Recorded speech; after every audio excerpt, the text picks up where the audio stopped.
My name's Angelo, and welcome to We Want Picks. I'm going to break down the entire UFC Vegas 66 fight card, giving you my DraftKings picks, predictions, and plays. But before I jump in, head on over to WeWantPicks.com and become a premium member. It is only $10 a month, and you see right here on the screen above my beautiful face, you get a DraftKings optimizer, you get all the player rankings, and you get the ownership projections. And then on top of that, we rank every single player for both DraftKings and FanDuel by salary. You get all of these things for $10 a month.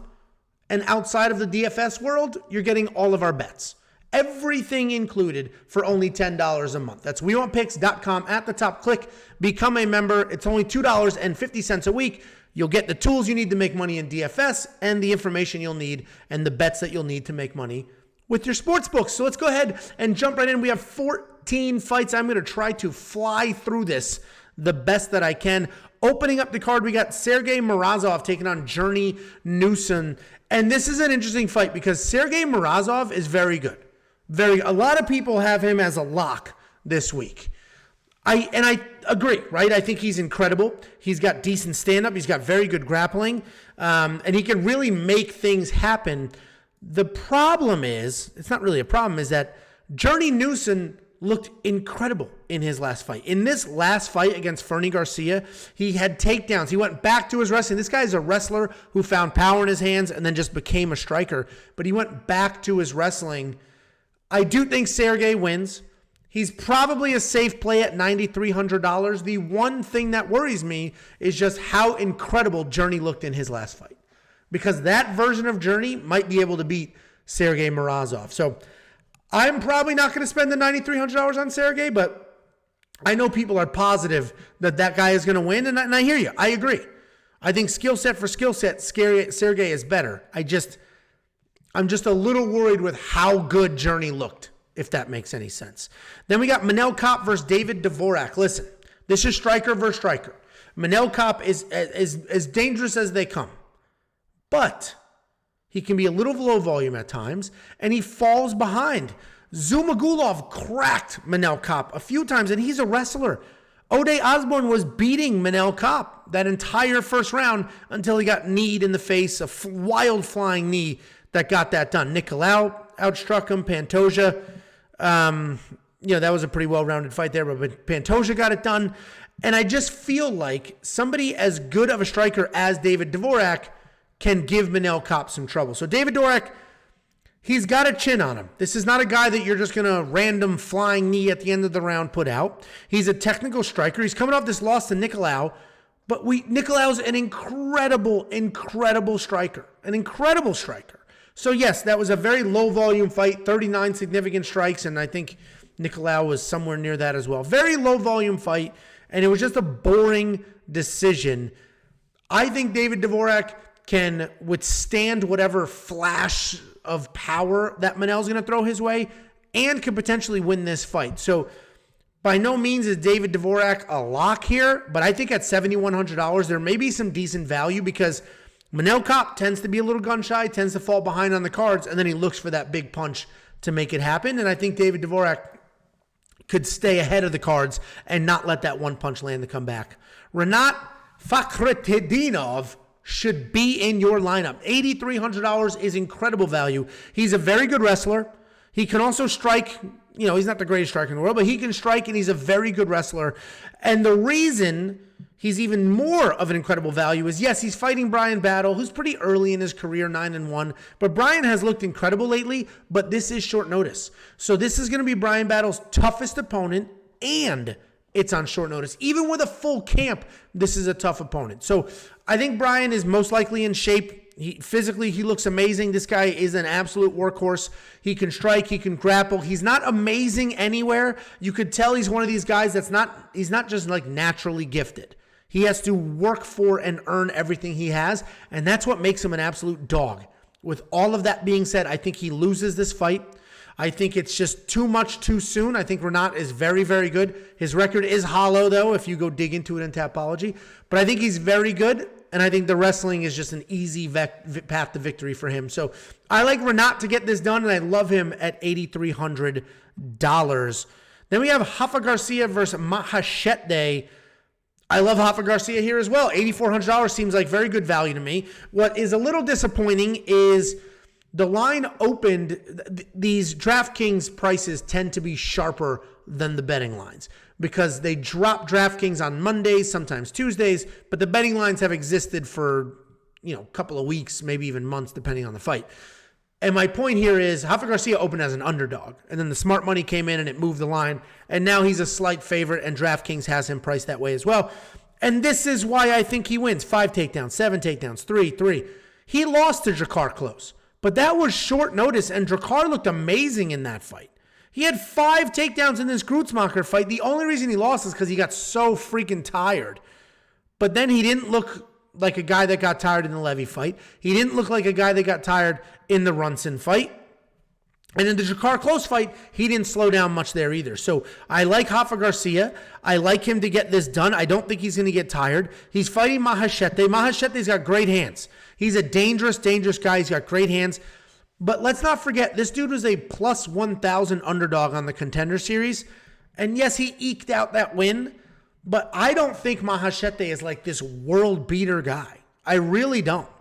I think he's a very good striker, and I think he might have a promising career, but I just see Rafa Garcia taking him down, beating him up, doing what he wants on the ground. Obviously, if he's going to go strike for strike, he could have some trouble, but I think it's going to get to the ground, and I think he's going to just control him and ragdoll him there, almost like what he did to Natan Levy in that fight. Then we have a 50-50 fight. We have Said Nurmagomedov taking on Said Khabib. I'm going to butcher that name. I said it in the breakdown, and then on Twitter, he was like, you ass for calling me Side Kebab. My bad, dude. I mean, you know your name. You know how complicated your name is. I've been called Anthony my entire life. My name is not Anthony. Everywhere I go, hey, Ant. How you doing, Anthony? It's not Anthony. So sorry, your last name's a little absurd. They call you Side Kebab. My bad. Anyway, you see the last name here, Nurmagomedov. He is not a wrestler. Said Nurmagomedov is a striker. He is absolutely a striker, very good striker, technical striker, not the most dangerous guy in the world, but definitely, has his opportunities, right? He can put you out. It's mostly with volume. These are not one-punch, flatline knockouts, but it is, volume, accuracy, stuff like that. He's a very, very good, versatile striker. And he's fighting Kakhramonov, and Kakhramonov is interesting because we thought he was a striker, right? He's been a striker for a very long time, very good striker for years. Then he comes into the UFC, and all of a sudden he is just bodying Ronnie Lawrence, ragdolling that dude. 10 takedowns in that fight. 10 takedowns. And if he shows up against Nurmagomedov with that same energy, that same takedown sort of veracity, he's absolutely going to get this done. 100% going to get this done.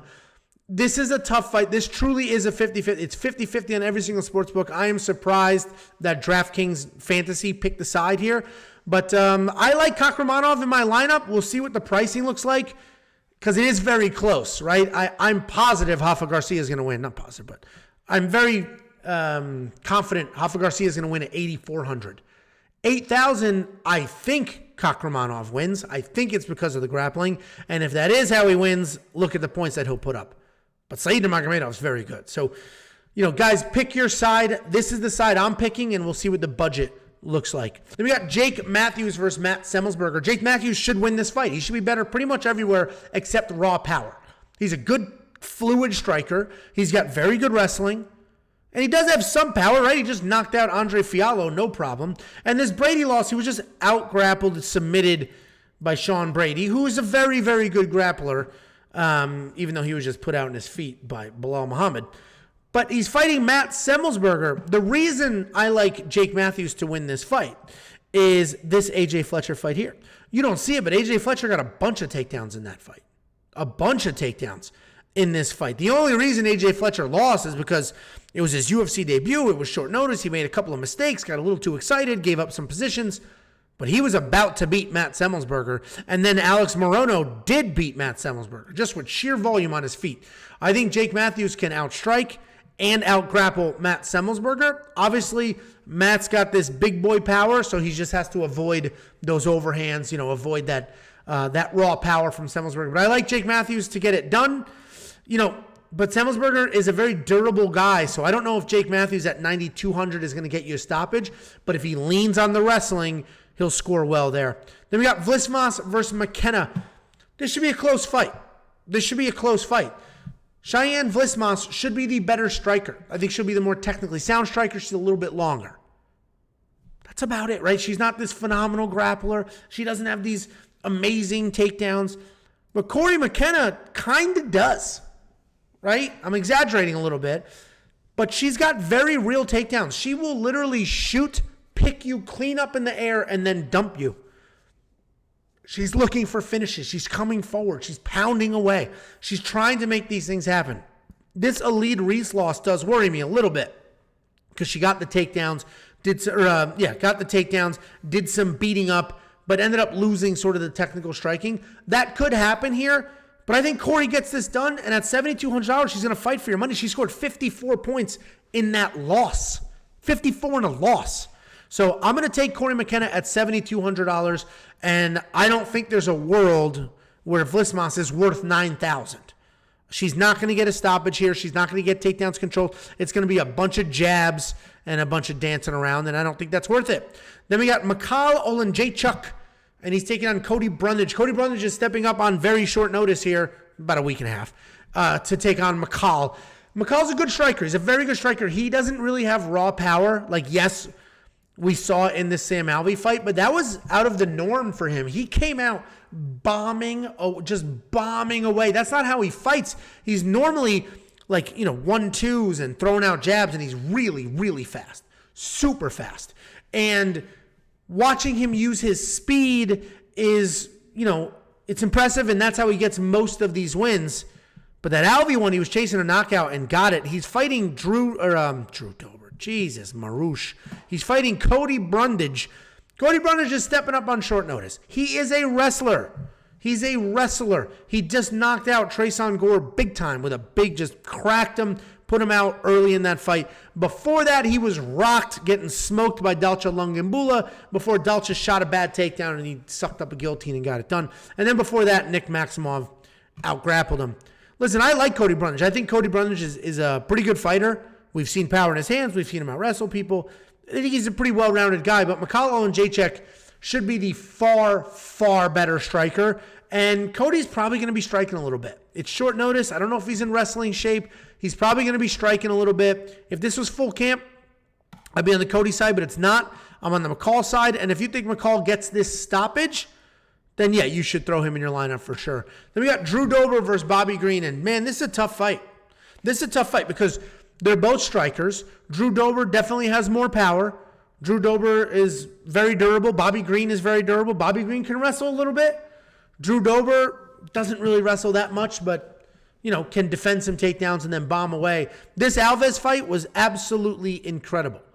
They just stood toe-to-toe, winging punches, and they would just bounce off Drew's chin like it didn't matter. Terrence McKinney had Drew rocked.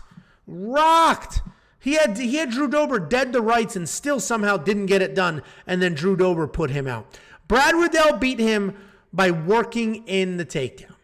The takedown helped tremendously. It was technical striking, then a takedown. And then Islam Makhachev beat him because he beats everybody. My point is that Drew Dober is very good. Look at these wins. Drew Dober is very, very good. And he's fighting Bobby Green, who's also very good. This is such a tough fight. Bobby Green's going to keep his hands low. He's going to jump in and out with his jab, and he's going to touch up Drew and dance around and all of that. I think Bobby Green's a very, very good underdog at $7,600. I do not see a finish in this fight because Drew is almost impossible to finish at this point. Eventually, he's going to be getting finished constantly because his chin's going to give out, and when it does, it's going to fall off a cliff. But Bobby Green's also a very durable guy, and he's got solid striking defense. I don't see him getting caught in a firefight. So, this loss, I don't even count it. Islam took him down, beat him up. That's what Islam did. I don't even count that. The Fiziev loss, he was just out-techniqued. I don't know if Drew Dober's going to out-technique him. Thiago Moises, volume. So Drew Dober probably should win the fight. He's the more dangerous guy. They're both strikers. But Bobby Green can wrestle if he wants to. We're probably not going to see that. But Bobby Green's got good defense, and he could just make it look like the Hack Parass fight. Nasrat Haqparast was supposed to be the power puncher, the better striker, and Bobby Green just danced circles around this dude. Danced circles around him. And this could look like that. So I think Bobby Green at $7,600 is incredible value and much better value than Drew Dober is at $8,600. Then we got Julian Erosa versus Alex Caceres. I like Julian Erosa at $8,800. Alex Caceres is a tried and true vet at this point, but Julian Erosa is dangerous. He's a dangerous guy. Everything he does is with intent. He is constantly looking for a finish. And what I really love about him is his last 3 fights, he's worked in takedowns. He's got a nice 3-fight win streak versus Jourdain, Peterson, and Dawodu, and he's worked in the takedowns, and he still has incredible volume. So he's coming forward with his strikes, working in wrestling, and that just makes him more well-rounded, more dangerous. And I think that's how he beats Alex Caceres here, because Bruce Leroy is a very good guy. He can wrestle, he can grapple, he can strike. He's not dangerous, though. He has no real power. And yeah, this 5-fight win streak is what everybody's going to talk about. But look who he beat in that win streak. Peterson, Hooper, Chase Hooper. If he can't submit you, he's got nothing to offer. Springer, I don't even think he's in the UFC anymore. Kroom, not in the UFC anymore. The Choi win was actually a solid win there. And then Yusuf Salal just got it done. He got it done. He was able to beat Alex. And I think it looks like this. Busy, volume, works in takedown. So I like Julian Erosa there. And then we have Amir Albazi, should be in your lineup, $9,600. He's taking on a short notice Alessandro Costa. It's short notice. Costa, depending on the fight that you watch, he's either a striker or a grappler. You don't really see him do both very often. I think he's more of a striker than a grappler. I've seen him strike quite a bit, but he takes his time, he waits, he's a little hesitant, and I think Amir Albazi is going to get the takedowns and then work him from there. So I like Amir Albazi to win this fight, but if we take a quick look at Alessandro Costa, you're not going to see anything. It's his official UFC debut. But again, he's had some success striking, he's had some success grappling. I personally think he's more of a striker than a grappler, but what he isn't is a true, full, well-rounded MMA fighter. He doesn't really transition from one to the other. He'll get caught up in a kickboxing match, he'll get caught up in a grappling match. You don't see him, strike, shoot, strike, shoot, grapple, strike, whatever. That's a flow. You don't see that. So I like Amir Albazi. He's one of the very few pretty much guaranteed wins on this card. Then we got Arman Tsarukyan taking on Damir Ismagulov. Guys, pick your side. One of these two should be in your lineup because I think they're going to score incredibly well. Whoever wins. Because if Arman wins, it's going to look like the Joel fight. It's going to look like the Gallegos fight. It's going to look like the Frivola fight. He's going to get takedowns. He's going to get control time. And he's going to exploit whatever grappling holes there may or may not be on the Damir Ismagulov side. He's a competent striker. He could strike with people. This fight here, he scored 60 points, or 59 technically, in this loss to Gamrot. A lot of people think he won that fight. And he certainly won the 3-round fight. He won two of the first 3 rounds. I got there. He won 2 of the first 3 rounds. That was the main event, so it was 5. He started to slow down a little bit. Gamrot started to pick up speed. This fight is only 3 rounds. He can just be his animal self for 3 rounds, and he doesn't have to worry about a thing. Damir Ismagulov is a killer. He's an absolute killer. He's a striker who's got good grappling when he needs it. I just don't think his takedown defense, which is very good, is going to be good enough. I think Arman is just going to be balls out wrestling hard. Just balls out wrestling hard, and he's going to make it happen.